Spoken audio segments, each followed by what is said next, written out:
Super Tuesday voting drastically shifts the Democratic race to the presidency. Good evening. This is CTV News for March 4th. I'm Janine Samuels. And I'm Patricia Vallone. Thank you for joining us. Well, the results from Super Tuesday are in, and former Vice President Joe Biden emerges as the new frontrunner in the Democratic race for the White House. He has won in Maine, Virginia, North Carolina, Alabama, Tennessee, Oklahoma, Arkansas, Minnesota, Massachusetts, and Texas. Biden now leads the delegate count with 566.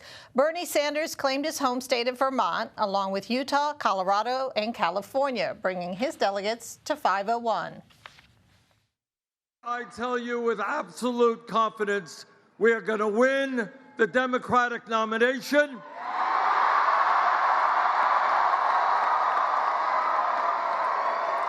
And we are going to defeat the most dangerous president in the history of this country. And we're told, well, when he got to Super Tuesday, it'd be over. Well, it may be over for the other guy.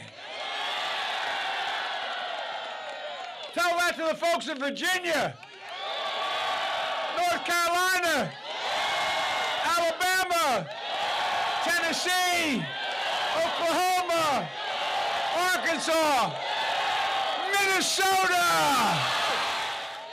So I'm here to report we are very much alive. And today, former New York Mayor Michael Bloomberg dropped out of the race and endorsed Joe Biden. The next chance for candidates to win delegates is March 10th, when 6 states, including Michigan and Mississippi, hold their primaries. Well, young voters could be the key block for presidential candidates in the upcoming elections, so we caught up with some University of Maryland students who shared their thoughts on the candidates and Super Tuesday results. I honestly think that Biden will take it. I hope Bernie would come out on top. I agree with a lot of Obama's policies in the past, and I think that since he was in office with him, he'll follow up with those. My parents come from Taiwan, where the healthcare is very different, it's very socialized. So you can go to the doctor, you don't have to worry about paying going bankrupt. So I think we need that kind of system here. I think really to get back into it and kind of start rebuilding from the ground up, I think Biden will be our best choice. The polls yesterday said that not that many young voters came out, so difference between the primaries and the general election, so we'll see. And Maryland's primary election will be held on April 28th. The U.S. coronavirus death toll is rising. 11 people have now succumbed to the virus. The latest victim, an elderly person who just returned from a cruise, died in California.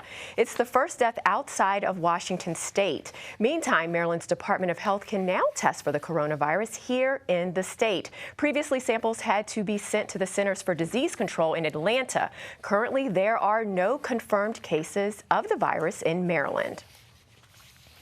Police are investigating a shooting that happened in Capitol Heights last night. Officers were called to the 6700 block of Walker Mill Road around 10:15.